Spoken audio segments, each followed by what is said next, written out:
Buongiorno a tutti, Focus TG con le notizie da tutte le nostre province, i collegamenti in diretta con i nostri colleghi. Partiamo da una notizia che riguarda il drago di Vaia, l'opera di Marco Matalar che era stata costruita con gli scarti di legno degli alberi abbattuti dalla tempesta nel 2018. Purtroppo il drago è stato ridotto in cenere da un incendio, non si esclude il gesto doloso. Era il simbolo della rinascita dopo l'uragano che aveva spazzato via le foreste del Triveneto. È stato distrutto da un incendio scoppiato ieri sera verso le 21:45. Le fiamme molto alte hanno allertato moltissime persone, ma nulla è valso il tempestivo intervento dei vigili del fuoco. Quando sono giunti in località Magrè, meta di migliaia di visitatori, del drago, opera di Matalar, non era rimasto che un cumulo di cenere.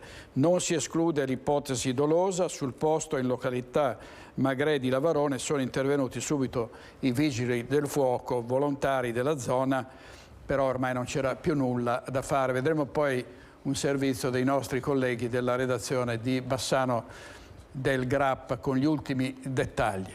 E andiamo sul versante dei migranti, ancora polemiche, ancora scontri politici e soprattutto la rivolta dei sindaci di centrodestra e di centrosinistra che non vogliono l'accoglienza, ma i migranti continuano ad arrivare non soltanto a Lampedusa ma anche dal confine sloveno, e un senatore di Fratelli d'Italia a Trieste propone l'intervento dell'esercito. Sentiamo la nostra redazione triestina.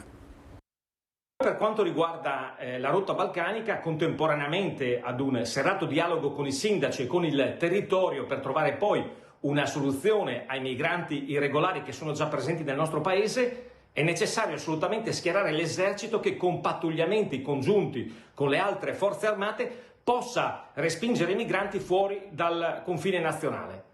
Questo è l'appello del senatore e coordinatore regionale della Lega Marco Dreosto, segretario dell'ufficio di presidenza della Commissione Esteri e Difesa di Palazzo Madama. Secondo Dreosto è necessario anche usare tutte le nuove tecnologie per monitorare i confini come droni e fotocellule. La politica migratoria, aggiunge il leghista, deve essere determinata dal governo e non da sentenze o peggio da attori esterni che hanno come obiettivo l'indebolimento del nostro paese. Voglio ricordare che in questo caso l'Italia non è il paese di primo ingresso in Europa e quindi i respingimenti già messi ad esempio in campo dalla Francia a Ventimiglia possono essere un primo deterrente in attesa che finalmente l'Europa batta un colpo e strutturi una risposta urgente per il controllo dei flussi e dei migranti ai confini del continente. Sul fronte opposto è la deputata Deborah Serracchiani del PD, già presidente della regione, ad intervenire sul tema. La spaccatura tra Viminale e amministrazioni locali è pericolosa, il governo aiuti i comuni in affanno nella gestione dei migranti, la destra, ha aggiunto la deputata Dem, ha lasciato incancrenire per mesi la situazione e questo è il risultato. Sono stati a guardare l'annunciato aumento dei flussi, ora l'ondata arriva e siamo nudi. Tra Lampedusa che esplode, la rotta balcanica in piena attività, conclude la Serracchiani, bisogna subito prepararsi a situazioni di emergenza. Per le tendopoli è solo questione di tempo. Servizio di Marco Stabile, caporedattore della nostra redazione a Trieste. Ieri il presidente Luca Zaia in un punto stampa si è scagliato contro l'Europa, responsabile di questo caos, a detta del presidente, e ha invece appoggiato e sostenuto la protesta dei sindaci. Siamo quasi a 9.000 unità ospitate rispetto a questo ultimo flusso migratorio, che si aggiunge ai 15.000 ucraini ospitati in Veneto, che si aggiunge alla rotta balcanica via terra che non riusciamo a quantificare, e lo dice una regione che sa che cos'è l'ospitalità. Noi stiamo ospitando, abbiamo garantito un progetto di vita di ospitalità a 550.000 migranti che ormai hanno scelto il Veneto come loro nuova casa, appunto. Il governatore Zaia esprime preoccupazione perché non ci sono più spazi per ospitare nuovi arrivi di migranti in Veneto e la situazione, evidenzia, rischia di diventare inquietante. Per Zaia la solidarietà va erogata in maniera seria, ma poi c'è il tema della sostenibilità che va affrontato. Siamo preoccupati perché oggi i dati sono dati di sostenibilità. Ne stiamo ospitando circa 9.000 in questo momento. E siamo davanti a una situazione che rischia di diventare inquietante, visto e considerato che non ci sono più spazi. Dobbiamo assolutamente scongiurare tendopoli per un fatto di dignità e di insostenibilità da parte nostra, o mega assembramenti tipo Kona. Noi dobbiamo fornire in via teorica servizi al rifugiato, a colui che scappa dalla morte e dalla fame e dalle persecuzioni. Ma se questi rappresentano solo l'11% di quelli che sbarcano a Lampedusa, vuol dire che quest'anno chiuderemo un bilancio con almeno 170-180 mila persone che non sono rifugiati. Il Presidente è tornato ancora a puntare il dito contro l'Europa. Dobbiamo preventivare e programmare che questo cambio di fisionomia ci costringe inevitabilmente a riprogrammare che so, la sanità piuttosto che i servizi educativi, i servizi sociali e molto altro ancora. C'è un comitato di pietra che è l'Europa, ve lo dice un europeista convinto, ma è innegabile che oggi l'Europa sia totalmente assente. E io penso che l'Europa fa l'Europa, ormai è un'Europa stagionale, no? Come gli stagionali, cioè è lì che aspetta che finisca l'estate così il problema poi lo riaffrontiamo il prossimo anno, tanto gli italiani qualcosa faranno, ma noi non possiamo diventare il ventre molle dell'Europa e questi migranti quando arrivano a Lampedusa hanno coscienza di essere arrivati in Europa, non in Italia, in Europa.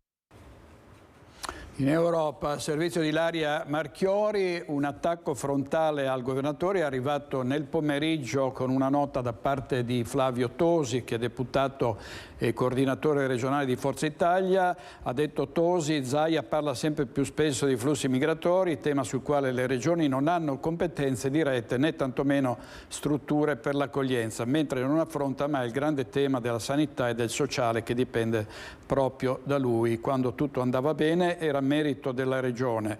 Ora che ci sono evidenti criticità, ha detto ancora Tosi, sarebbe colpa dello Stato. È la regione che deve aiutare RCA e IPAB a calmierare i costi delle rette che sono sempre più alte e ricadono su anziani e famiglie. È la regione, ha detto ancora Flavio Tosi, che deve risolvere il problema delle liste d'attesa. Poco fa è arrivata anche la nota delle opposizioni in Consiglio regionale che chiedono al Presidente Zaia di riferire in aula. Sta emergendo un quadro disarticolato dell'accoglienza sul territorio, ci sono forti dissidi politici tra governo regionale e nazionale, dice la minoranza in Consiglio regionale.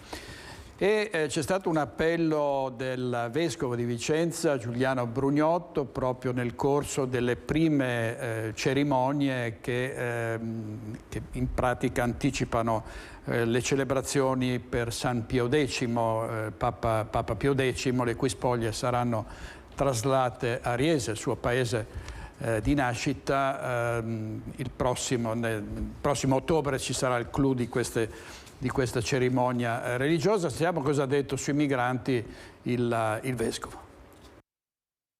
A partire dalla lettura del Vangelo, uno sguardo sul mondo che è capace di accogliere tutti, di fare spazio a tutti, con uno sguardo privilegiato ai deboli, ai poveri. Anche a Riese, nella serata dedicata a San Pio X, è risuonato forte il richiamo della Chiesa a tutti i cattolici affinché si adoperino verso l'accoglienza dei migranti. Un tema che continua ad essere divisivo nelle comunità rappresentate dai sindaci, chiamati a dare risposte alle prefetture. A loro Monsignor Brugnotto ha rivolto un appello chiaro sul servizio alle comunità alla luce del Vangelo. Non ritirarsi rispetto alle vicende del mondo, ma ad affrontare anche questa alta forma di carità che è la politica, dedicandosi al bene comune, all'attenzione all'intero popolo. E oggi dobbiamo dire anche con uno sguardo sul mondo intero, perché non è pensabile che ciascuno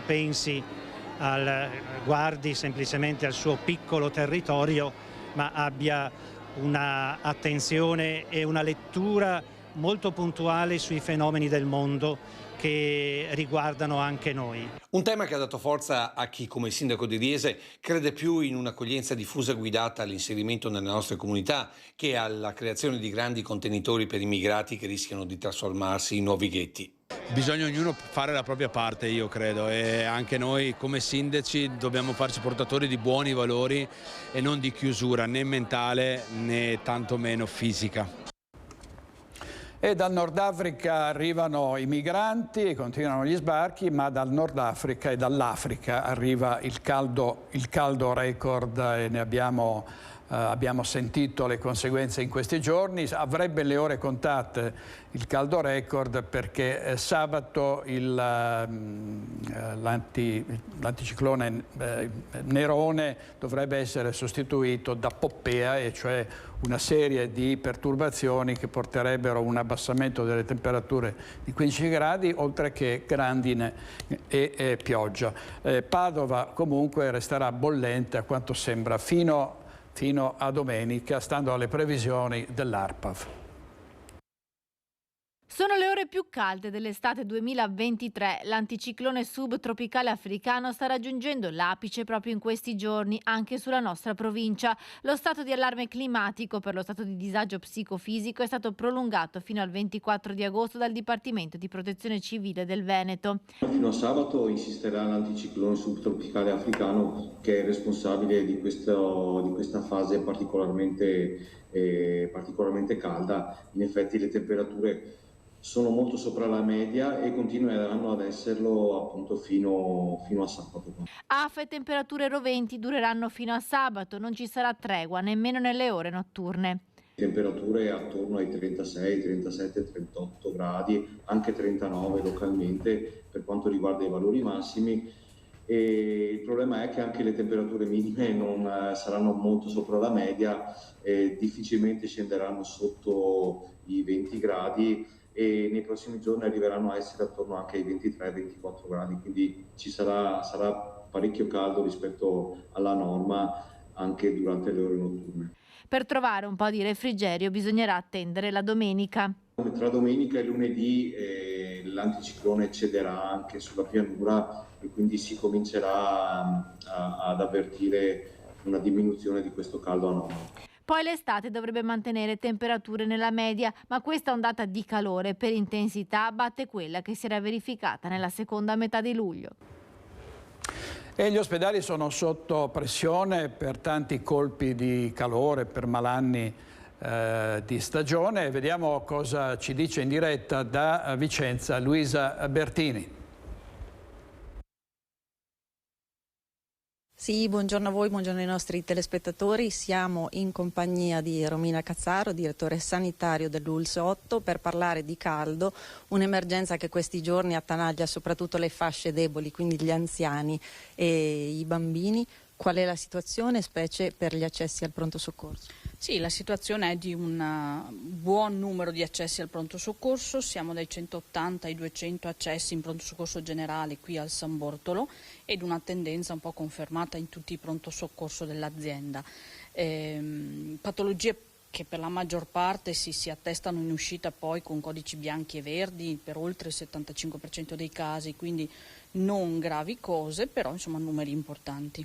Parliamo di colpi di calore?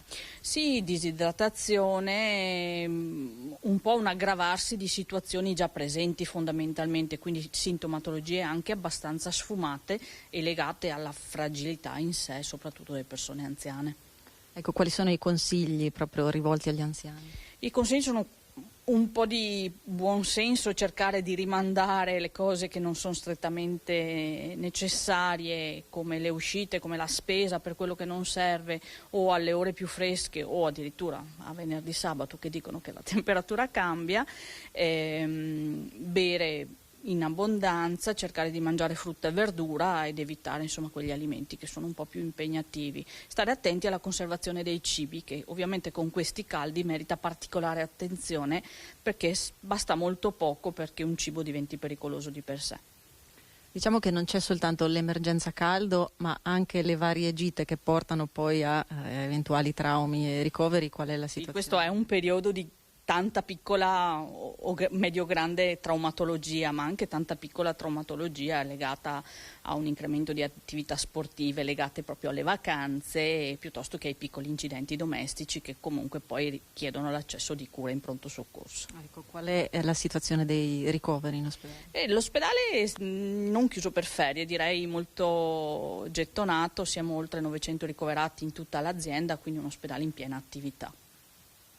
Ecco, io ringrazio la dottoressa Cazzaro e restituisco a voi la linea allo studio.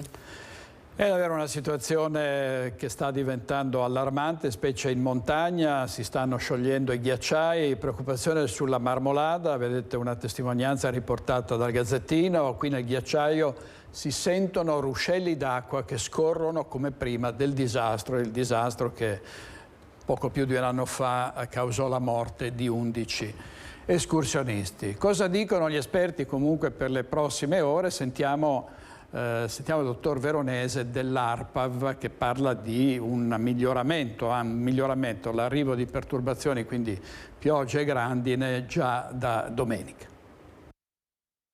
Temperature attorno ai 36, 37, 38 gradi, anche 39 localmente per quanto riguarda i valori massimi. E il problema è che anche le temperature minime non saranno molto sopra la media, difficilmente scenderanno sotto i 20 gradi e nei prossimi giorni arriveranno a essere attorno anche ai 23-24 gradi, quindi sarà parecchio caldo rispetto alla norma anche durante le ore notturne. Sono gli sgoccioli di un agosto caldo, anzi bollente fino alla fine, e tra pronto soccorso presi d'assalto per colpi di calore e malesseri dettati proprio dalle temperature elevate di questi giorni, gli esperti rassicurano perché le previsioni annunciano cambiamenti e ormai dalla settimana prossima il caldo torrido sarà solo un ricordo.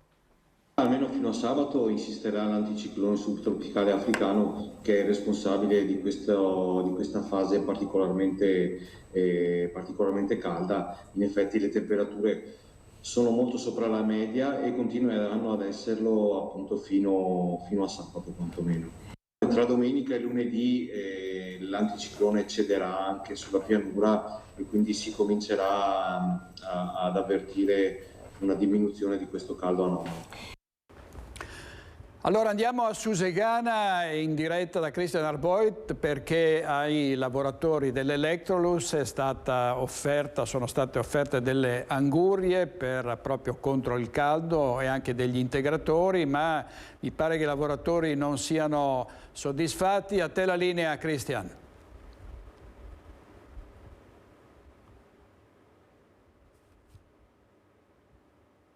C'è un problema nell'audio.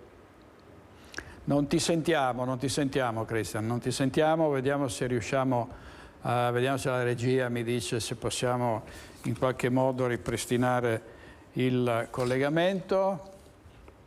Niente, non funziona l'audio, Chris, in ogni caso vedo che mi sentivi per cui torniamo da te tra pochissimo.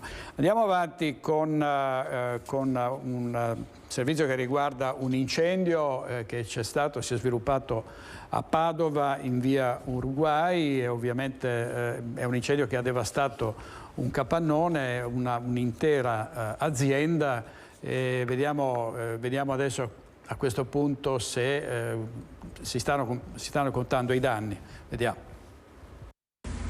Sono ancora al lavoro i vigili del fuoco di Padova nel capannone di via Uruguay in zona industriale devastato da un rogo domenica scorsa. La struttura è a rischio crollo, quindi i pompieri non riescono ad entrarci per estinguere gli ultimi focolai rimasti. Gli operatori, infatti, dopo incendi di queste dimensioni, entrano nell'edificio e smassano il materiale bruciato, ovvero lo stendono per estinguere le braci che possono rimanere. In questo caso però non è possibile perché la struttura è gravemente danneggiata e potrebbe collassare. Per la sicurezza degli operatori, questi piccoli focolai vengono spenti dall'alto grazie all'autogru. Non potendo entrare dentro al capannone distrutto, non è ancora possibile stabilire le cause del rogo, tra cui, va detto, non si esclude il dolo. Bisognerà aspettare quindi che il tetto venga abbattuto per ispezionare l'interno. Servizio di Francesco Rattai, adesso torniamo in collegamento con Susegana, in diretta con Christian Arboit, all'Electrolux, angurie integratori per gli operai. A te la linea Christian.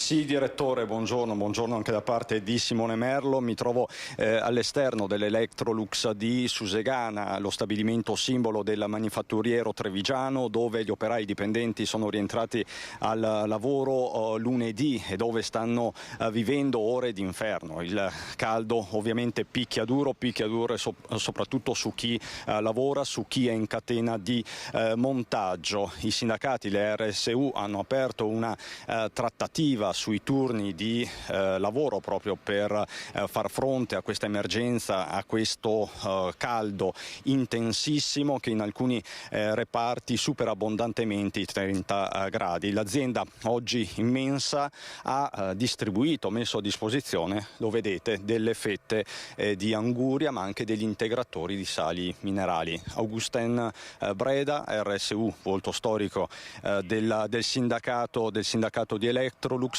Basta questa fetta d'anguria?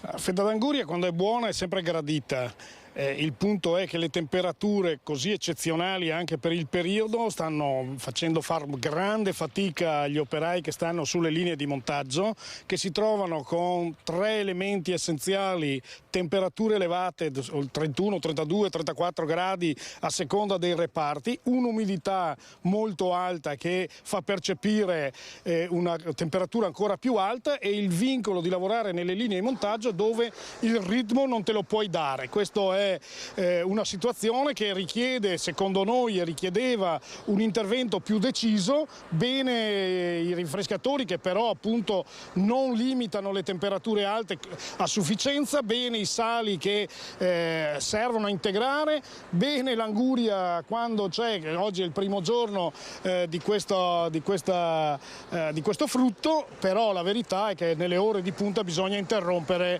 l'attività lavorativa. Ecco, voi ne avete parlato questa mattina anche con la direzione, c'è stato un ennesimo incontro ma nulla di fatto. No, la direzione continua ovviamente a sostenere la tesi che va tutto bene. È chiaro che lavorando negli uffici con l'aria condizionata va sicuramente meglio a chi sta in fabbrica senza. Non riteniamo che la direzione dovrà prendere dei provvedimenti diversi, e noi pensiamo che queste ore così calde da adesso fino alle 5, 6, 7 di questa sera dovrebbero essere sospese le attività lavorative in questa fabbrica come in tutte le fabbriche prive di condizionamento d'aria, perché davvero si mette a rischio la salute e l'integrità fisica delle persone. Ecco, Augustin, il caldo non è uguale per tutti. No, il caldo è maggiore per i lavori più duri, in ambienti dove c'è più sacrificio, tanto che anche all'interno del nostro stabilimento ovviamente chi lavora nelle schiumature, negli impianti caldi ha un ulteriore aggravio di difficoltà. Noi pensiamo che sia necessario, con queste situazioni, se si ripeteranno anche in futuro, trovare soluzioni diverse e che non lasciano alla pura disponibilità o rapporti di forza la soluzione. I lavoratori vanno tutelati e bisogna trovare soluzioni anche durature. Intanto questa fetta d'anguria ha perso la sua capacità refrigerante. Adesso provo. Molto buona. Gradita comunque. Gradita in tutti i casi. Allora, caro direttore, con Simone Merlo da un Electrolux rovente ti restituiamo la linea. Grazie molte, grazie tante a Christian Arboit, a Bruno Augustin Breda della RSU. Electrolux, vediamo un titolo del giornale di Vicenza: con il caldo l'acqua del sindaco va a ruba, 1 milione di litri in 6 mesi. Complici il caldo e il fatto che in alcuni distributori l'erogazione è gratis, causa PFAS nel 2022 erano stati 723.000. Vedete, queste ci sono 25 casette per la distribuzione dell'acqua liscia o gasata in 10 comuni, e ovviamente l'acqua del sindaco, come dice il giornale, sta andando a ruba. Sono i giorni più caldi dell'estate, ovviamente. La Pedemontana è un forno, è un vero forno. Da Rosà a Bassano, ecco come i cittadini stanno affrontando la calura, e ce lo racconta Alex Giuliano. Mens sana in corpore sano, così dicevano i latini, e proprio per mantenere il benessere del fisico e stimolare la mente con queste temperature roventi siamo a Rosà, dove si sono superati abbondantemente i 34 gradi. Ebbene, tanti studenti hanno scelto di venire a trascorrere la giornata in biblioteca, nell'aula studio, al fresco. Le temperature sono decisamente cresciute nell'ultimo periodo, per noi studenti ad esempio è particolarmente rilevante come questione, perché per chi deve dare gli esami estivi può risultare abbastanza spiacevole, però cerchiamo di stare al fresco il più possibile. Alla fine la soluzione è venire qui al fresco nelle aule studio della biblioteca. Assolutamente sì, fortunatamente abbiamo un'aula studio dotata di climatizzatore, quindi con il fresco si sta bene e veniamo qui. È impossibile studiare con un caldo afoso del genere, come è impossibile, penso, svolgere lavori manuali. Sì, è duro per tutti, insomma. C'è chi si rifugia al fresco e chi il caldo lo affronta facendo attività fisica. Il caldo è salute, il caldo è forza, il caldo è energia. Non dobbiamo aver paura del caldo, basta solo affrontarlo. E lei trasforma questa energia andando in bicicletta? Muovendosi anche, andando in bicicletta, poi arrivare quando sei in temperatura, una bella doccia fredda è una soddisfazione enorme. Temperature medie che oggi hanno toccato i 34-35 gradi e allora a Bassano la soluzione per vincere la calura è un tuffo in Brenta. Questo è il posto più bello di Bassano, secondo me, per rilassarsi, c'è poco affollato, non c'è traffico per raggiungerlo, quindi meglio di così. E così si combatte anche il caldo di questi giorni? Direi proprio di sì. La prima volta che mi tuffo qui nel Brenta è stata un'esperienza eccezionale. Con la corrente contro, nuotare contro e lasciarsi anche trasportare dalla corrente è unico. Insomma, Alex Giuliano sempre beato tra le donne. In regia oggi Andrea Basso e Renato Cappoia con l'aria condizionata a palla, e vediamo cosa succede a Vicenza. Siamo andati a sentire i cittadini che si ingegnano per evitare di prendersi un colpo di sole. Vediamo. Si sente. Il gran caldo si sente, specie in città dove l'ondata prevista non si arresta e sarà così fino a giovedì. Chi con il ventaglio, chi con l'ombrellino per ripararsi dal solleone, chi con un gelato e chi in bicicletta a caccia di venticello ristoratore. I vicentini fanno fronte come possono ad afa e calura. Sì, perché c'è l'arietta, piuttosto che andare a piedi con l'asfalto rovente, andando in bicicletta arriva un po' di venticello.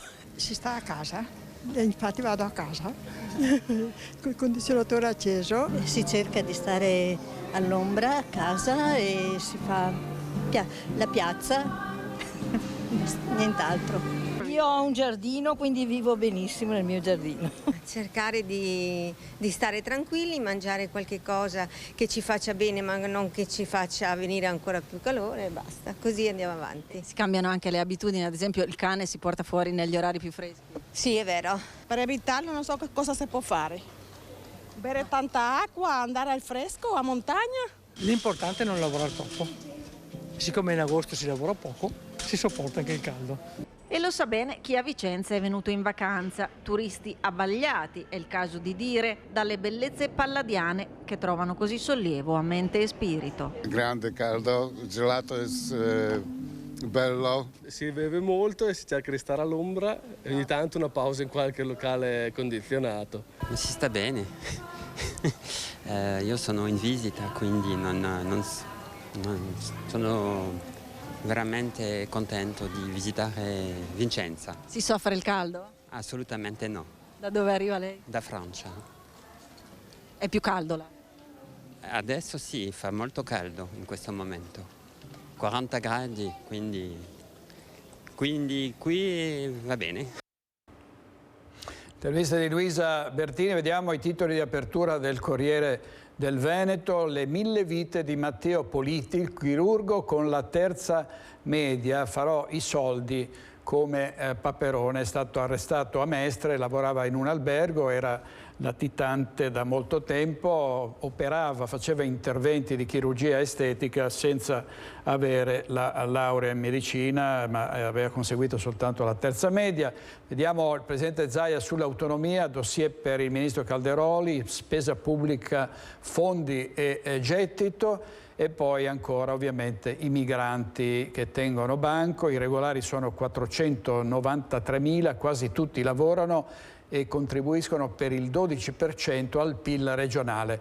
La Confartigianato del Veneto, immigrati per le nostre imprese non ce ne servono milioni. Ieri sera a Focus c'era il presidente di Confapi Venezia Matteo Zecchinel, sentiremo più tardi cosa ha detto proprio riguardo a questo problema dei migranti nelle aziende. Purtroppo ancora raffiche di furti, ancora nella Marca trevigiana ma anche in tante altre province. Ieri è successo a una famiglia rumena che da 20 anni vive a San Cipriano di Roncade, che era via per le vacanze.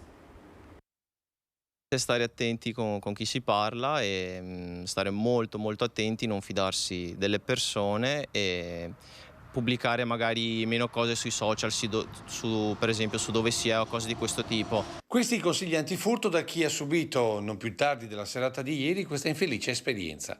I soliti ignoti, approfittando delle prime ombre della sera, hanno preso di mira questa casa di via Marconi a San Cipriano, approfittando dell'assenza dei proprietari, una famiglia rumena da 20 anni residente a Roncade, che in questa settimana è tornata in patria per le vacanze. Tutti a parte il giovane Raul, tornato in anticipo per impegni lavorativi. Ieri sono andato a lavoro e tornando da lavoro appunto sono tornato a casa e ho visto la casa completamente aperta, insomma, e ho visto che tutto era per aria e insomma sono passati i ladri a casa. Ecco, ma hanno forzato qualcosa? Cosa è successo? Hanno forzato la porta principale, quella d'ingresso, e dopodiché anche dentro casa hanno forzato tutto il resto che era chiuso e hanno rabaltato completamente tutto ciò che era dentro gli armadi, hanno lasciato solamente casino, anche perché a livello di cose che effettivamente ci hanno rubato, non ci hanno rubato molto, quasi nulla, anche perché non avevamo nulla noi, quindi insomma questa è la cosa che un po' hanno solamente fatto danno. Rabbia mista e rassegnazione per una zona assegnata dai ladri. Si sapeva già che comunque queste zone qua sono abbastanza, diciamo, trafficate, soprattutto quando le persone vanno in ferie come in questo periodo, e sì. Soprattutto queste zone qua che comunque non sei né in città ma non sei neanche proprio in mezzo ai campi, quindi è un po' la giusta via di mezzo magari per poter fare tutte le cose, diciamo, di fretta e scappare.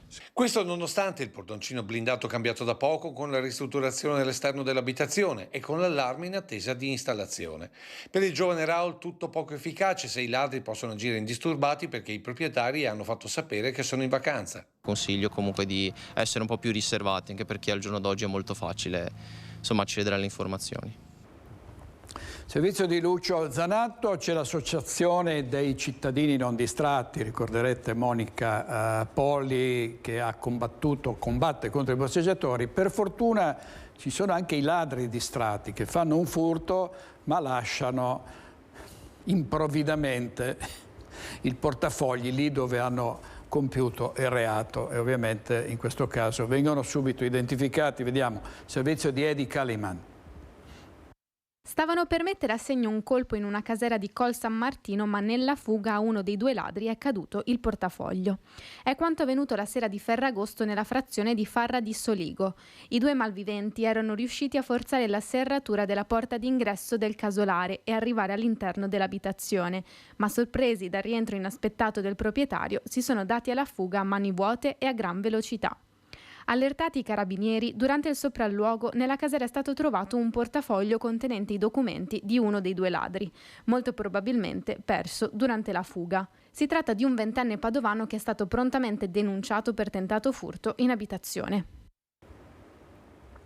Ci sono troppi detenuti psichiatrici nelle carceri italiane e anche nel carcere di Treviso Santa Bona, dove ieri un uomo ha dato fuoco alla cella aggredendo gli agenti della polizia penitenziaria, allarme dei sindacati che dicono così non si può andare avanti.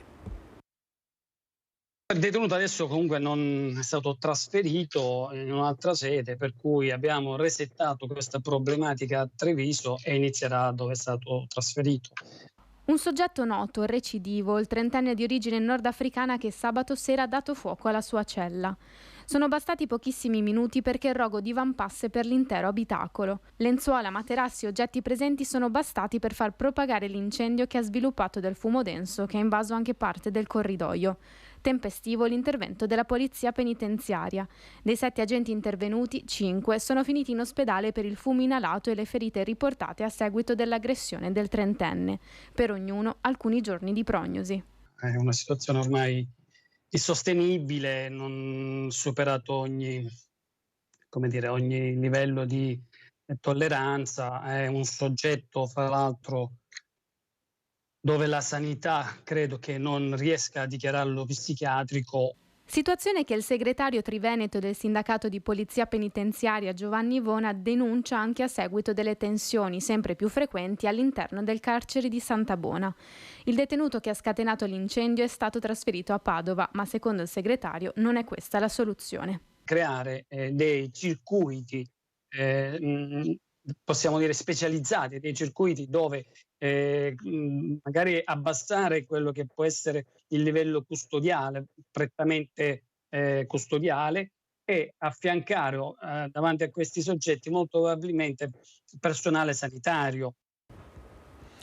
A Cimadolmo l'ultimo saluto al ristoratore Maurizio Bassetto. L'autopsia ha accertato che si sarebbe trattato di un suicidio. C'è stato il commosso addio di clienti, amici e anche militanti della LIFE. Dio Padre, ti affidiamo il nostro fratello Maurizio. Ti chiediamo di abbracciarlo e di portarlo al sicuro. Siamo certi che presso di te non ci saranno più lacrime e nessuno sarà povero e abbandonato. Il parroco Don Abramo Pietro Bon prega insieme a parenti e amici di Maurizio Bassetto nel cimitero di Cimadolmo. Un ultimo intimo saluto al ristoratore ottantenne che si è tolto la vita il 12 agosto nella proprietà del suo ristorante sulle Grave del Piave. Il Padre Nostro, l'eterno riposo, poi la benedizione della bara di legno chiaro sormontata da fiori bianchi e rossi. Intorno i volti commossi di chi ha incrociato Bassetto sulla propria strada come amico, come ristoratore, come militante della LIFE, come testimoniano le bandiere portate alla breve cerimonia.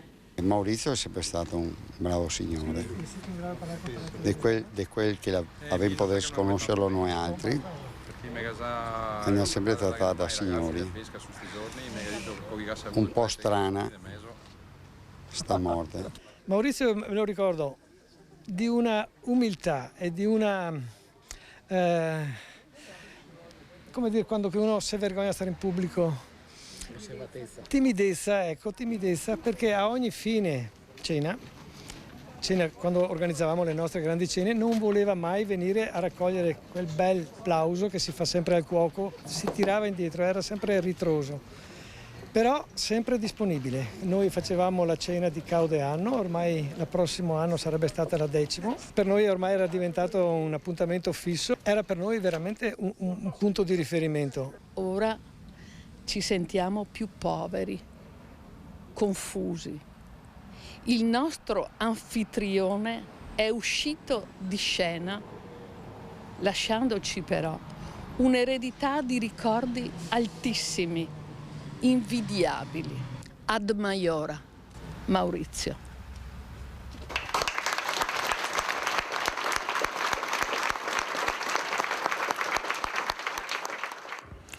Vi abbiamo raccontato la storia di Massimo Zen, l'ex guardia giurata che durante un tentativo di fuga di banditi aveva tentato di fermarli, banditi che avevano rapinato dei bancomat. Zen aveva sparato contro l'auto che stava per investirlo e in quell'occasione fu colpito un ladro che poi morì. Per questo Zen è stato condannato a 9 anni di carcere. È andato a trovarlo in cella il sindaco di Cittadella Luca Pierobon. in buone condizioni fisiche e psicologiche. Ha trovato così Massimo Zen, il sindaco di Cittadella Luca Pierobon, che ieri gli ha fatto visita con la compagna nel carcere di Verona, dove si trova dopo la condanna a 9 anni e 6 mesi per omicidio volontario per la morte di Manuel Maior, a cui aveva sparato mentre stava fuggendo con 2 complici dopo aver razziato alcuni bancomat a Barcon di Vedelago nel Trevigiano. Per Massimo Zen, ex guardia giurata residente a Cittadella, le porte del carcere si sono aperte il 17 giugno, prima a Padova, poi a Verona, dove è stato trasferito una settimana dopo per alcune minacce. Al sindaco Pierobon e la compagna ha raccontato che sta aspettando di potersi rendere utile con qualche lavoro anche in carcere. La sua preoccupazione è tutta per la famiglia e la gestione degli anziani genitori. Nel frattempo continua la mobilitazione. Si attendono infatti le motivazioni della sentenza della Corte di Cassazione, che dovrebbero arrivare il 1° settembre per decidere quali azioni intraprendere.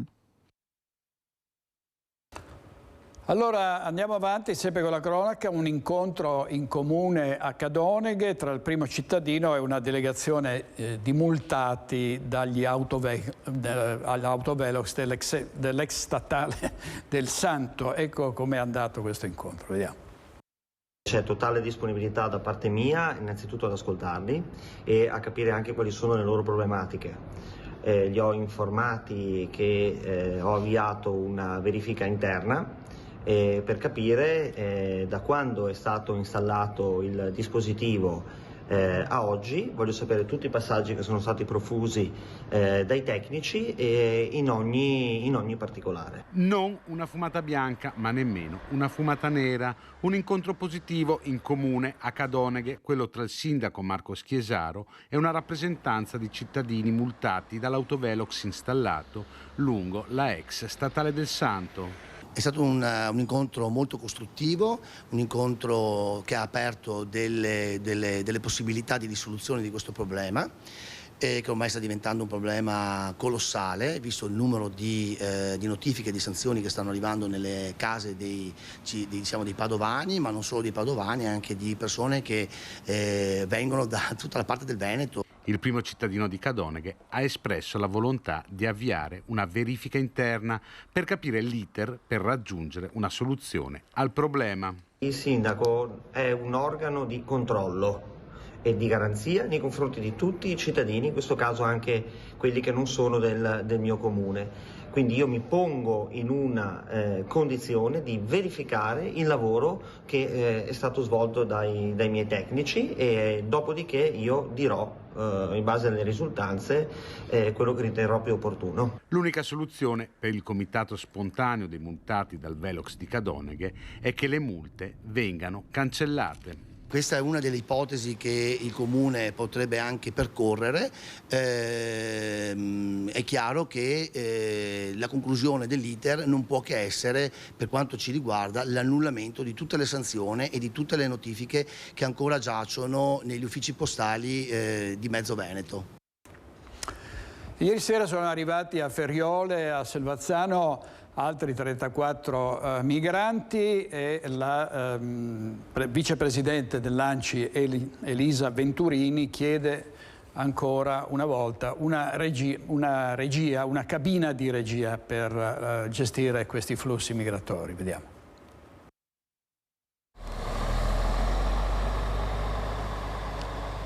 Hanno trascorso la prima notte tranquilla, accolti nella palestra comunale di Ferriole, che nei giorni scorsi era stata allestita con brandine e tavoli. Profughi arrivati ieri sera in pullman a Selvazzano dopo un viaggio di 20 ore da Agrigento. 34, tutti uomini, hanno tra i 20 e i 50 anni. Dopo essere stati sottoposti a tamponi e visite mediche per accertare il loro stato di salute, 2 di loro, duramente privati dal viaggio, sono stati curati in pronto soccorso e uno è rimasto ricoverato. Con loro ci sono i volontari della Croce Rossa e i responsabili della cooperativa Orizzonti, che si stanno occupando di gestire l'accoglienza. I migranti dovrebbero rimanere almeno fino alla prima settimana di settembre a Ferriole. Sulla questione accoglienza, che sta dividendo cittadini e anche sindaci, è intervenuta Elisa Venturini, consigliere regionale e vicepresidente di ANCI Veneto. È prevista l'istituzione di una cabina di regia. Allora io penso che sia necessario attivare questa cabina di regia per cercare quantomeno di capire come fare per coinvolgere maggiormente quelli che sono poi i soggetti con i quali va ad interloquire, cioè con i sindaci. Perché noi abbiamo visto dei sindaci sono completamente contrari, altri sindaci potrebbero essere propensi ma non sanno bene come agire e che conseguenze ci possono essere. I sindaci vanno sostenuti, dice Venturini, chiamando in causa anche l'Europa. L'Europa che deve capire che non è possibile rimanere inerti di fronte ad un arrivo continuo di immigrati, perché è impensabile che l'Italia possa farlo da solo e che questo sia, come posso dire, un mantra che viene ripetuto, cioè che l'Europa non interviene. È drammatico. Intanto a Ferriole un comitato di cittadini che ieri aveva srotolato uno striscione contro l'accoglienza, questa mattina ha fatto richiesta di poter allestire un gazebo davanti alla palestra per poter raccogliere firme contro la creazione dei mini hub e hanno chiesto anche un incontro con il commissario prefettizio. Dopo i migranti ospitati nella scuola Falconetto a Padova, questa della palestra di Ferriole è la seconda struttura preparata per l'accoglienza, mentre al momento non è ancora stata allestita la palestra dell'Istituto Agrario Duca degli Abruzzi, che era stata messa a disposizione dal sindaco di Padova Giordani in attesa delle nuove disposizioni della prefettura. E c'è il rischio di diffusione di malattie come la TBC, la tubercolosi, la scabbia, altre patologie. Allora oggi è iniziato uno screening sanitario, anche perché poi molti di questi migranti si danno alla fuga e quindi non sono sotto controllo. Sentiamo in collegamento sempre da Ferriole Valentina Visentina. A te Valentina. Buongiorno da Selvazzano, nella frazione di Ferriole. Alle mie spalle vedete i camion e i mezzi della Croce Rossa Padovana, perché è iniziata questa mattina lo screening medico su tutti i 34 profughi che sono ospitati e accolti qui nella palestra comunale di Ferriole, e così come verrà fatto lo screening medico anche sui profughi invece che sono ospitati nella scuola Falconetto nel quartiere Forcellini di Padova. Operazioni necessarie per curare questi ragazzi. 2 infatti sono ricoverati in ospedale per capire quali sono le loro necessità. Abbiamo fatto il punto della situazione con la dottoressa Maria Laura Chiozza, responsabile sanitario della Croce Rossa Padovana. Sentite cosa ci ha raccontato e quali sono le condizioni di salute di questi migranti. È in corso lo screening dei migranti qui a Ferriole, ma poi anche alla Falconetto. Come sta andando? Ma direi molto bene. Sin dall'arrivo di questi 2 gruppi di migranti, la Croce Rossa si è presa l'incarico di monitorare l'aspetto sanitario. Noi abbiamo già visitato alcuni di questi ospiti e abbiamo indirizzato, laddove abbiamo trovato in patologie importanti, sia all'ospedale di Abano che all'ospedale di Sant'Antonio, 3 di questi migranti, mentre stiamo facendo uno screening anche sulle persone ospiti che non hanno patologie. Finora i ragazzi stanno bene, non hanno nessun tipo di patologie infettive e abbiamo trovato problemi riguardanti ferite, ulcere, percosse ed ustioni. Noi abbiamo già schedulato una serie di incontri con queste 2 realtà il prossimo venerdì, lunedì della settimana prossima, mercoledì e venerdì, quindi ogni giorno alternati ci presentiamo in queste strutture per dare risposta. Inoltre aperto il nostro poliambulatorio durante tutto il giorno per eventuali episodi acuti. Ecco, parlava di ferite, percosse, segno che insomma sono provati anche a livello psicologico. Ci sarà per loro anche un sostegno di questo tipo? Sì, sicuramente escono da esperienze traumatizzanti e da percorsi molto faticosi. Abbiamo deciso questo screening proprio per focalizzare la nostra attenzione sugli aspetti fisici ma anche sulle ripercussioni psicologiche di questa esperienza. Quindi noi abbiamo anche un gruppo di psicologi che sono coinvolti proprio negli eventi relativi alle grandi emergenze che attiveremo nel caso trovassimo la necessità di appoggiare questi ragazzi. Lo avete sentito, condizioni psicologiche molto difficili, ferite da percosse, insomma questi profughi che arrivano dalla Libia, dal Marocco e dalla Tunisia hanno anche delle forti ripercussioni psicologiche dopo questo loro lungo viaggio. Intanto in città dovrebbero arrivare altri 19 migranti che potrebbero essere ospitati o qui a Feriole oppure nella scuola Falconetto. Si tratta ovviamente di sistemazioni temporanee perché come ben sapete a settembre ricominciano le scuole, quindi c'è la necessità di trovare un'ulteriore collocazione. Di questi nuovi 19 arrivi alcuni potrebbero essere assorbiti dai CAS, altri potrebbero essere appunto dirottati alla scuola Falconetto e poi si sta preparando anche la palestra dell'Istituto Superiore Duca degli Abruzzi San Benedetto da Norcia, ma sono soluzioni che poi verranno definite in itinere dalla prefettura. E intanto appunto lo vedete alle mie spalle, la vita va avanti qui a Feriole, panni stesi, partite di calcio, i ragazzi devono anche ingannare il tempo perché si trovano qui all'interno ormai da 2 giorni e quindi ci sono le alte temperature, infatti sono stati posizionati anche 2 ventilatori proprio per far fronte e si teme che, come è accaduto per la Falconetto, anche da qui alcuni profughi, quelli che stanno meglio, comincino ad allontanarsi appena vengono persi di vista, e quindi insomma si sta cercando anche di mettere a punto una sorta di attività coordinate dalla cooperativa che si occupa di loro per affrontare queste giornate in attesa della sistemazione definitiva di questi migranti. Da Feriole è tutto, restituisco la linea allo studio. Grazie Valentina Visentin.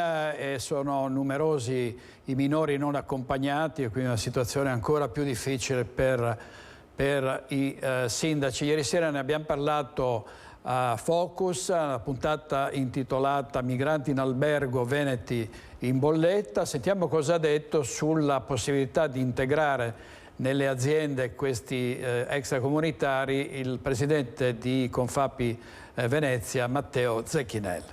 A mio parere le imprese sono l'unico interlocutore che fa integrazione proficuamente. In un settore in cui il terzo settore vacilla e le esperienze delle cooperative di gestione di questi migranti hanno dato dei risultati scarsi. Noi facciamo gli imprenditori, io faccio l'imprenditore e chiaramente tendo ad analizzare i problemi in maniera molto, molto concreta. Peraltro nella mia impresa ci sono molti stranieri, come nelle imprese di tutti i miei colleghi. E quindi forza maggiore sono diventato anche un esperto di geopolitica, per cui vi posso garantire che la situazione peggiorerà, perché ovviamente l'Africa, tradizionalmente destabilizzata dagli inglesi e dai francesi, oggi è destabilizzata pure dai russi e dai cinesi, e il Niger ne è la cartina di tornasole. Allo stesso modo, quando si dice che appunto l'Europa deve fare la sua parte, io ho i miei amici tedeschi che mi dicono sempre: noi in 10 anni ne abbiamo presi 2,5 milioni, voi fate fatica ad arrivare a 800.000. Se poi prendo prendo il pallottoliere, dico ne sono arrivati 90.000 e noi ne espelliamo a fatica 2.500 l'anno. Questo lo diceva anche Zaia nelle scorse settimane.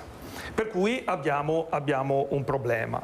Io faccio come abbiamo fatto noi di Confapi, ma peraltro tante altre associazioni datoriali, specie afferenti alla manifattura, abbiamo rilevato il fatto che oggettivamente c'è un problema relativo alla forza lavoro.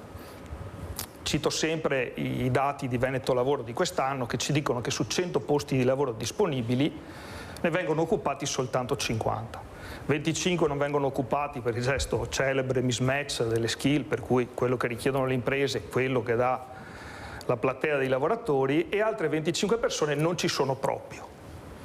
Il Ministro dell'Economia non più tardi di ieri ci ha detto che con questa demografia non c'è sostenibilità del sistema previdenziale e del sistema di welfare pensionistico. Allo stesso modo io dico che c'è a rischio anche il sistema della produzione manifatturiera, Che queste persone delinquano è fuori discussione, è evidente a tutti.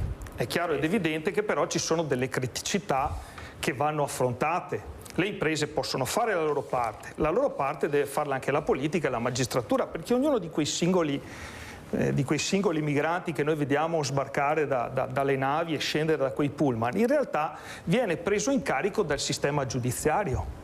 Ciascuno ha un primo colloquio con la prefettura, dichiara da dov'è e quindi a quel punto lì peraltro non può più andare in nessun altro paese perché l'Italia è il paese di prima accoglienza e a quel punto lì inizia tutto un percorso. Io ho per esempio in azienda un maliano che è 5 anni che è richiedente asilo. Maliano dal Mali? Dal Mali. Sì. Siccome noi dobbiamo senza discussione accogliere persone che arrivano da paesi in guerra, uno è somalo, uno è siriano, tutti gli altri andiamo a valutare se effettivamente quella persona è in pericolo, se nella zona da cui proviene c'è il terrorismo o meno, e su questo c'è tutto un sistema giudiziario fatto di giudici, avvocati e infiniti ricorsi, che nella nostra tradizione giuridica insomma sono un po' la nostra caratteristica, la nostra cifra, allungano enormemente questo percorso.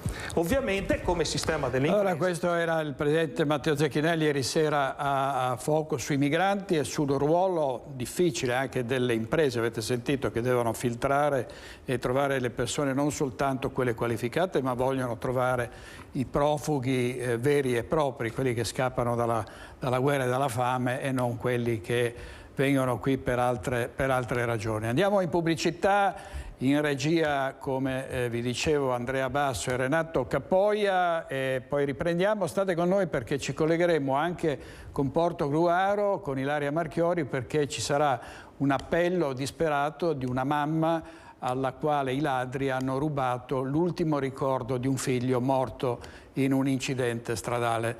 Tra poco.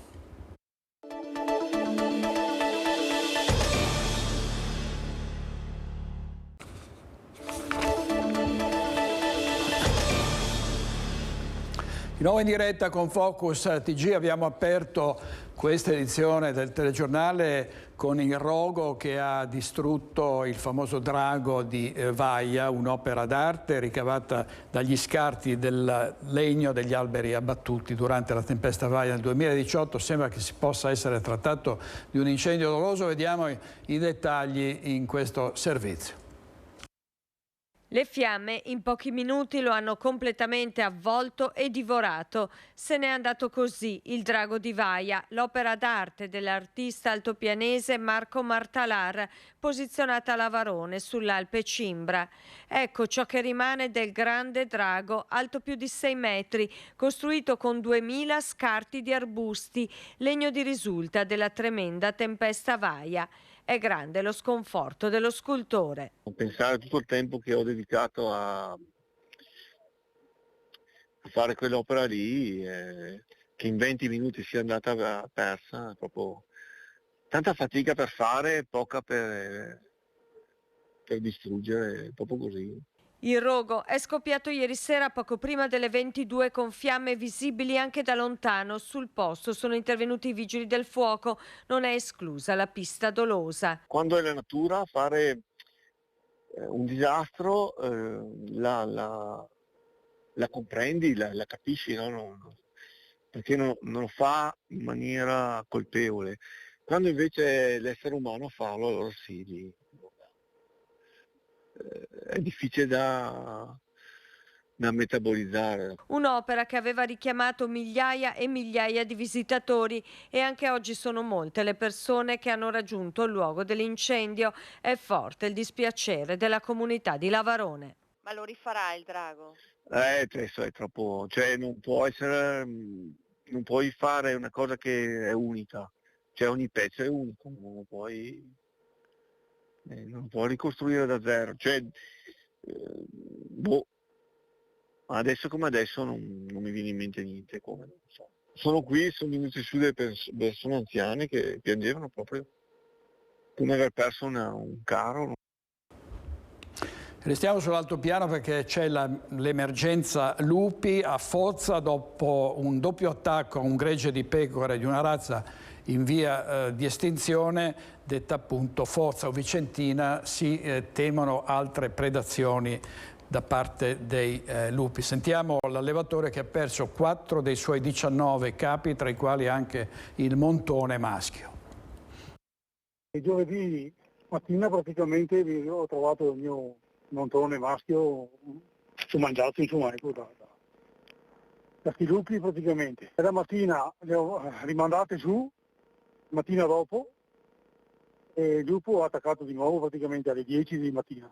4 pecore, il primo a essere ucciso è stato il montone, in un allevamento di 19 capi totali di pecore di Foggia. È disperato Massimo Biasia, che con il pericolo rappresentato dai lupi si era già confrontato. 2 anni fa ne ho subito un altro, purtroppo, proprio vicino a casa, a quei 50 metri proprio, dove pensavo che era proprio più che sicuro, insomma. Una razza speciale questa, attaccata dai lupi, è rarissima la pecora di Foggia. Massimo Biasia teme di non riuscire a breve a rimpiazzare il maschio, racconta sconsolato. Non c'è una via d'uscita qua, non se ne vede fuori questo lupo. Praticamente adesso gli attacchi di giorno. Poi hanno detto che ne ha visto una femmina con 5 piccoli qua a Marchesina 3 giorni fa. È un sistema per far chiudere i piccoli allevatori, ecco. E questa pecora di Foggia è una razza che rischia l'estinzione e sentiamo da Cesuna di Roana l'appello di un allevatore, Stefano Sartori.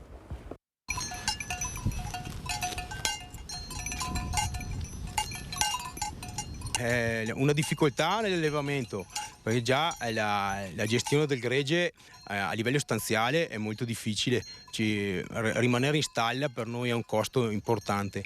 In più durante il periodo estivo, dove riusciamo a fare in modo che l'animale possa uscire e stia nel suo benessere animale di maggiore entità, ci troviamo ad avere anche gli attacchi diurni, dunque diventa veramente una cosa insostenibile. Sono 25 gli esemplari di pecora di Foggia che Stefano Sartori alleva qui a Malga Col del Vento, a Cesuna di Roana. Una razza in via di estinzione, questo tipo di ovino, di cui in tutto l'altopiano si contano 250 capi, sparsi in allevamenti di piccole dimensioni. Settino ha 8 mesi ed è un agnellino cresciuto e affezionatissimo al suo padrone. Anche l'ariete, il maschio, è fondamentale perché l'allevamento possa continuare. Tutti preziosi questi animali che il pastore cerca di difendere dal lupo, ma le armi sono spuntate. La rete abbiamo già visto più volte che non ha una funzione così importante. I miei cani la saltano da fermi senza nessun pensiero, dunque alla fine non è quello l'elemento sicuramente di tutela maggiore. Noi attiviamo principalmente una funzione di portare gli animali in stalla alla sera. Durante il giorno è fondamentale che le pecore possano brucare l'erba libere, ma i lupi ci sono anche qui. Con 2 esemplari Stefano Sartori si è trovato faccia a faccia. Il lupo gira, dunque alla fine lui cerca, magari anche spinto da qualche traccia di ungulati e da qualche realtà che può attirarlo, sicuramente viene portato anche in queste zone. Però non è escluso che domani ci sia una predazione. Che cosa chiedete? Chiediamo che ci sia un'attenzione nei confronti di noi allevatori che ci impegniamo per una tutela di un territorio. È importante che il numero di lupi sia contenuto, che tutto il branco non vada a essere in numeri superiori a quelli che sono presenti secondo lo studio previsto nel territorio.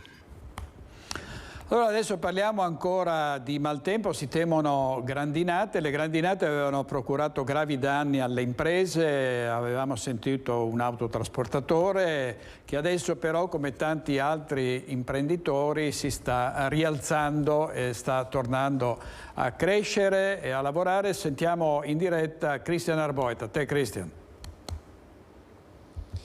Esattamente così, direttore. Adriano Battistuzzi non si dà mai per vinto e non si è dato per vinto nemmeno questa volta. Eppure, Adriano, buongiorno. Partirei da questa immagine, Simone Merlo, che è con me e sta curando la parte tecnica. Questo è uno dei danni visibili che riportano ancora diversi mezzi.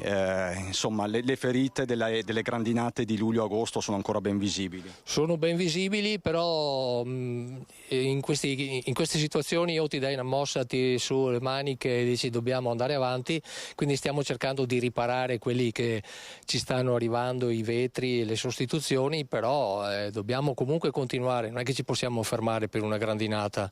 Siamo stati attivi col Covid, con la guerra in Ucraina, figurarci se basta una grandinata per fermarci. E ci mancherebbe altro, Adriano, ma state trovando i pezzi di ricambio, come procede? Con un po' di fatica, quindi mano a mano che arrivano. Oggi siamo andati a ritirare un parabrezza di uno Sprinter, l'abbiamo già montato e domani lo mettiamo in servizio. Mano a mano che arrivano provvediamo. I danni grossi li hanno avuti i nostri dipendenti, come potete vedere una macchina di un dipendente che era qui fuori, questa è letteralmente massacrata. Non possiamo portarvi sul tetto a farvi vedere com'è, però quando piove noi per altre 2-3 ore continua a piovere dentro, perché il controsoffitto tiene l'acqua e poi piano piano la butta verso il basso. Abbiamo salvato gli uffici, ma i danni sono ingenti, specialmente sul capannone, ma mi dispiace molto anche per le macchine dei dipendenti, perché macchine nuove danneggiate così. Però appunto così è, e vi siete dati subito da fare. Tra l'altro stiamo raggiungendo un altro operatore, un altro autotrasportatore molto noto della marca trevigiana, che con Adriano Battistuzzi ha creato una rete di imprese che si è aggiudicata un bando importantissimo alla base militare di Aviano. Con noi c'è anche Elio Tomasella, titolare della Tomasella Carraro e Tomasella Trasporti, ma anche presidente dei tour operator della Confartigianato, marca trevigiana. Buongiorno Tomasella. Buongiorno, ben trovati. Sì, abbiamo vinto questo appalto per il trasporto dei ragazzi dei militari della base di Aviano, grazie appunto a questa collaborazione e la fiducia che abbiamo avuto tra aziende. Devo dire, io e Adriano siamo così abbastanza anziani di attività e credo che abbia influito molto la nuova linfa dei ragazzi. Abbiamo in comune questo, le nuove generazioni che portano avanti le nostre aziende, e questa è una linfa molto importante. Quindi i vostri figli, che in qualche modo vi hanno dato una mano, ma vi stanno in qualche modo anche portando innovazione, linfa vitale. Esatto, infatti innovazione e qualità, questa è quello che ci caratterizza, e la doppia soddisfazione è stata questa, che questo appalto l'abbiamo vinto non per un ribasso, ma per anche un rapporto qualità, per la qualità e prezzo. Quindi una rete di imprese trevigiane che ha fatto la differenza e che si è aggiudicata questa importante gara alla base militare di Aviano. Diamo qualche numero brevemente, Adriano. Parliamo a parte che noi siamo da 25 anni in base, sempre come terzisti. Quest'anno, grazie a questa Joy Adventure tra di noi, l'abbiamo presa direttamente, perché abbiamo pensato che da soli si va veloci, insieme si va lontano. Il nostro scopo è andare lontano. Abbiamo la fortuna, come diceva l'amico Elio, di avere dei figli che hanno anche una vista abbastanza lunga, che hanno messo in proprio e del proprio per cercare di vincere questa gara. Numeri, parliamo di 26-28 autobus, 30, dipende dalle situazioni, per circa 180 giorni all'anno. Portiamo circa 1070-1080 ragazzi a scuola tutti i giorni, che vanno dai kindergarten, vale a dire l'equivalente dell'asilo nostro, fino ad arrivare alle soglie dell'università.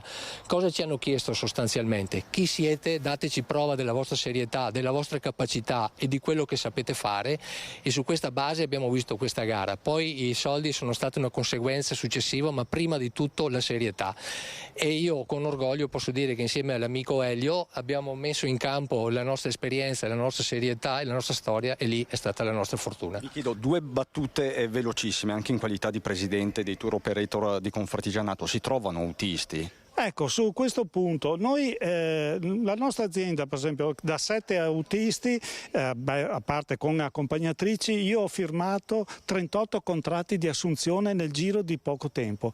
E proprio per questo, grazie a, naturalmente, abbiamo garantito un stipendio adeguato probabilmente, e ecco, devo dire anche il fatto che questo lavoro è dal lunedì al venerdì.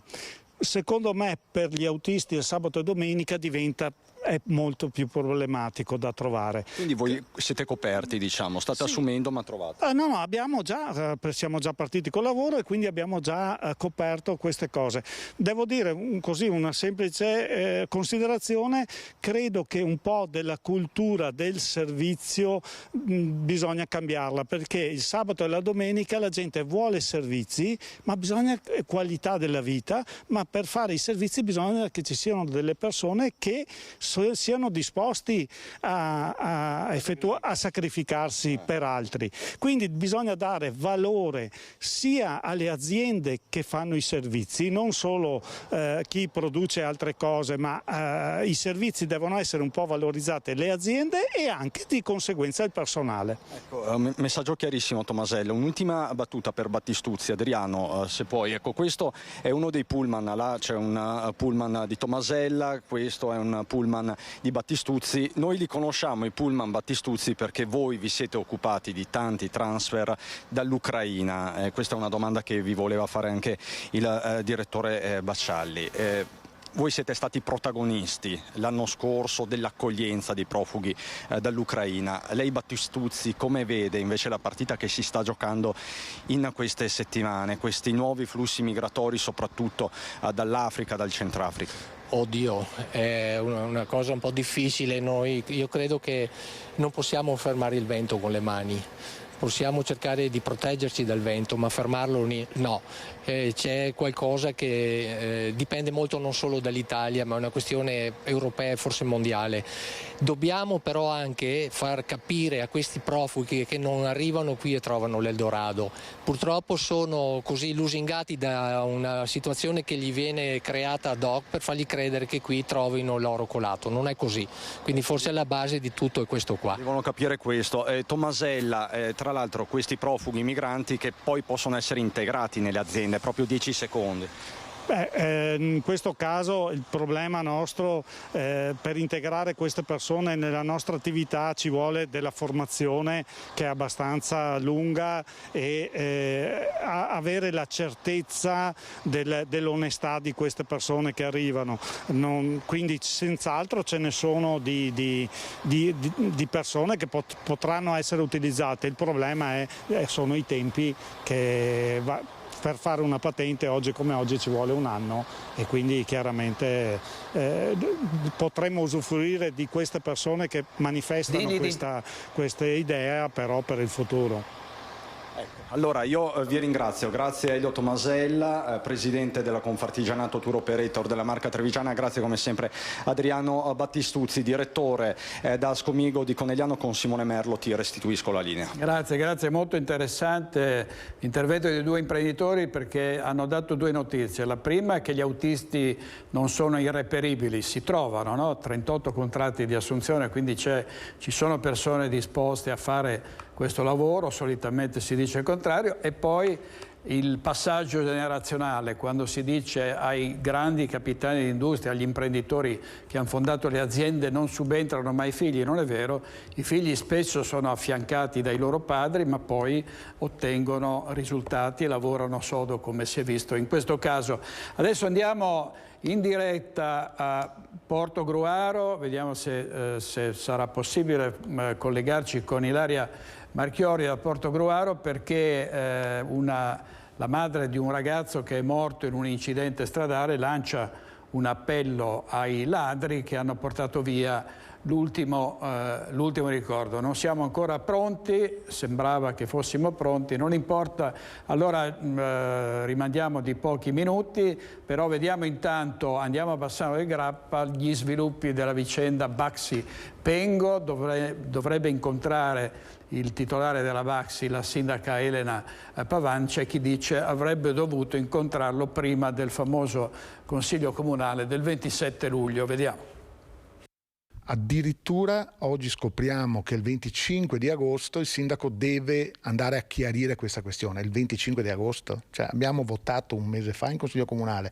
Questa situazione deve essere ben chiara prima del Consiglio Comunale, ma molto tempo prima del Consiglio Comunale. Sono in molti a chiedersi in città quali siano stati i contatti e i passaggi fra l'amministrazione Pavan e la sede cittadina della multinazionale prima del Consiglio Comunale del 27 luglio che ha sancito lo stop del protocollo Baxi-Pengo.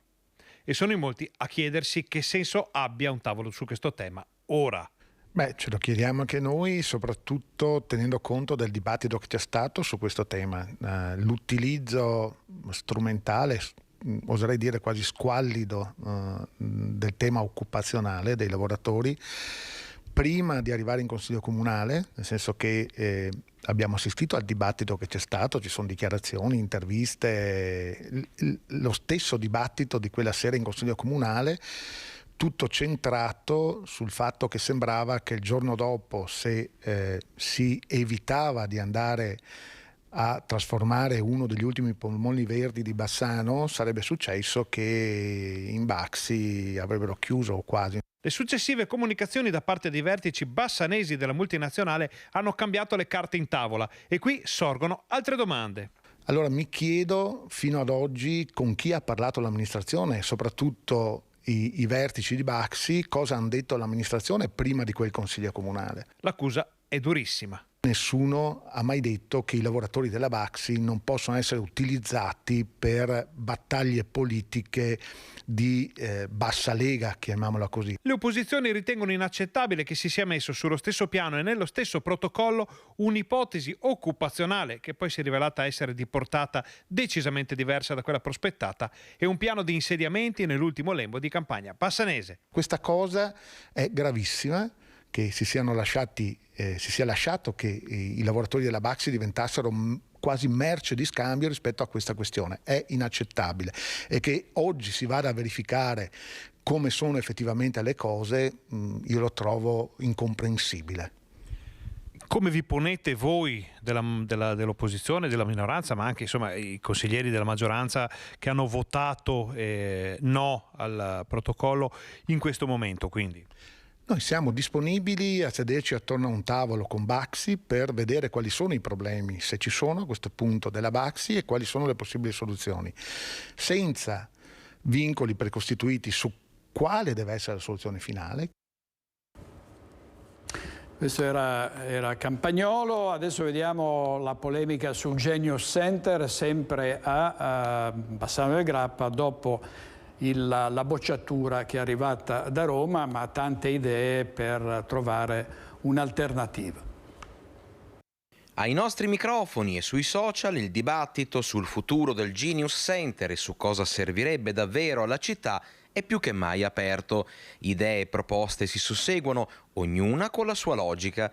I desideri che i bassanesi chiedono al Genius della Lampada vedono in netto vantaggio la creazione di un teatro, visto che sull'Astra in molti hanno perso la speranza, ma le idee su come rimediare alla bocciatura o stroncatura incassata dall'amministrazione per il progetto di partenariato pubblico-privato sono le più disparate. C'è chi propone un mercato al coperto, idea che trova subito sostenitori, come chi sottolinea che ogni città importante ha un bel mercato al coperto. La cultura, altro tema caro ai bassanesi, e lo si capisce dal tono di tantissimi messaggi come questo. Spero che ora si faccia davvero una valorizzazione culturale dell'area e non si pensi solo al commercio. Detto che il teatro è la soluzione preferita, in tanti caldeggiano anche la creazione di un museo dell'automobile o di un ampliamento degli spazi espositivi dell'attuale museo cittadino. C'è chi caldeggia l'aumento delle aree verdi disponibili e dei luoghi di aggregazione. Numerosa la schiera di chi vuole un parcheggio. In pochi sono quelli che invece, alla luce dei fatti, appoggiano ancora le scelte dell'amministrazione. Per il momento, comunque, l'unica cosa da fare è affidarsi al Genius della Lampada e sperare che si realizzi davvero quello che Bassano chiede. Andiamo in pubblicità, un paio di minuti, poi torniamo di nuovo in diretta con Focus TG.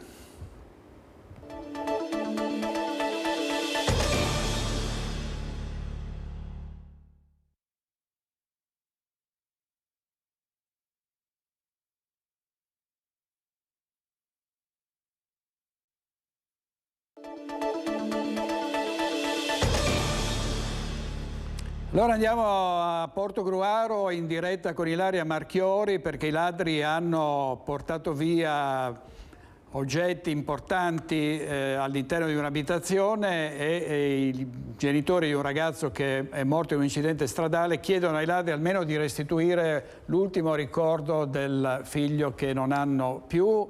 A te la linea, Ilaria.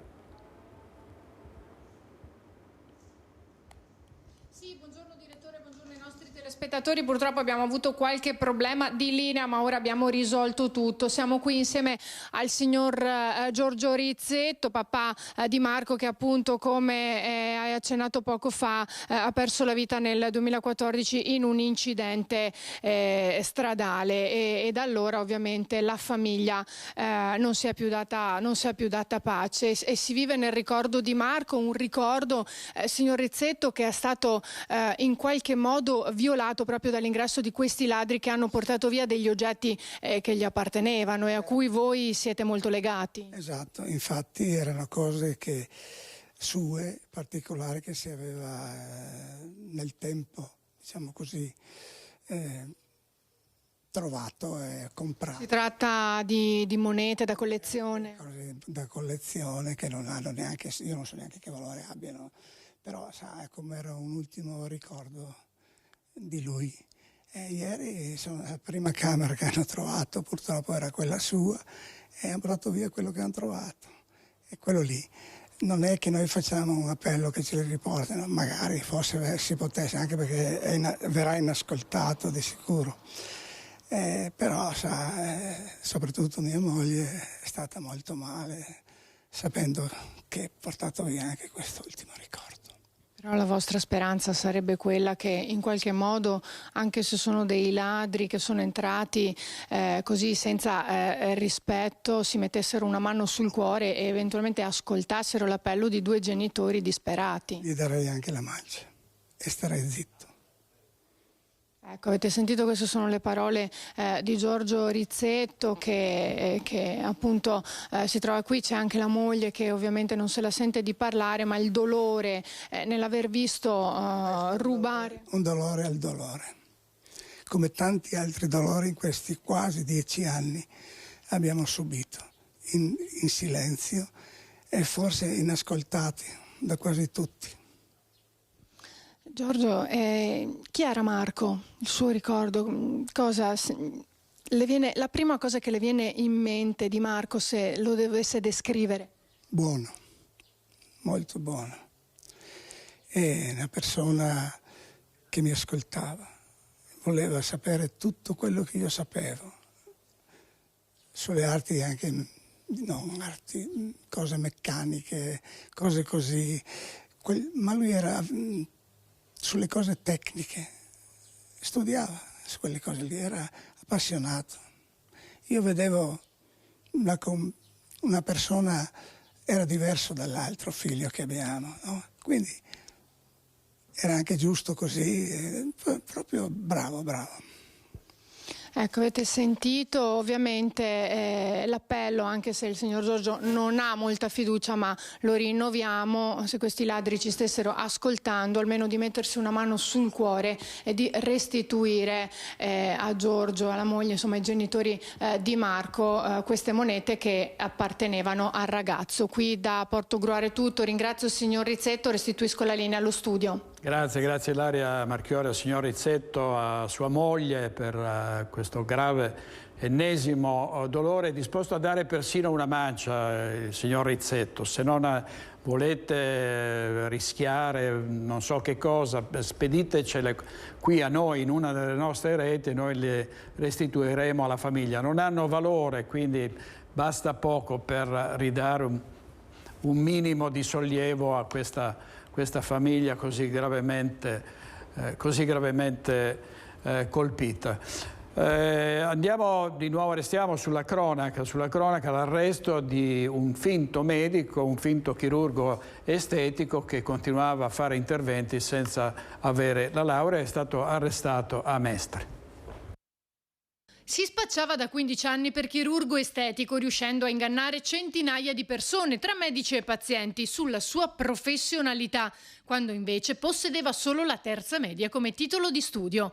Oggi Matteo Politi, di 43 anni, è stato arrestato dai carabinieri a Marghera e dovrà scontare 3 anni e 4 mesi di reclusione per truffa e falsificazione di documenti in relazione all'esercizio abusivo della professione medica in quel paese.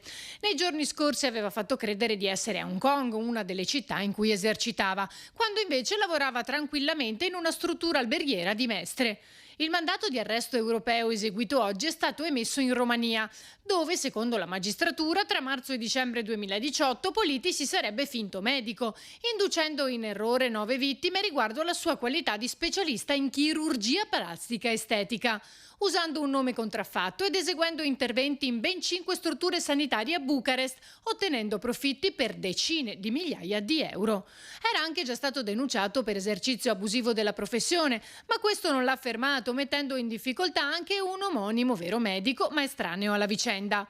Politi è riuscito a farsi un nome di prestigio nel campo, in cliniche di molti paesi, vista la sua fama avvalorata anche da falsi attestati. Ma qualcosa non quadrava ai colleghi rumeni, che hanno portato alla luce la sua truffa fino all'arresto di oggi.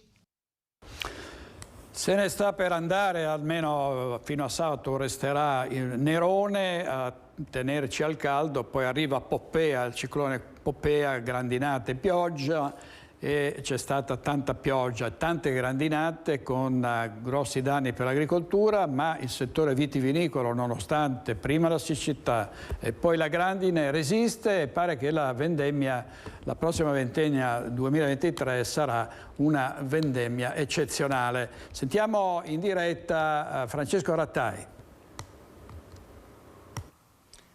Sì, buongiorno da Padova, anzi nello specifico da Polverara. Lo vedete, siamo in una vigna, con me c'è Luca Trivellato che della CIA, l'associazione di categoria degli agricoltori, è presidente e è nella doppia veste perché questa è la sua vigna.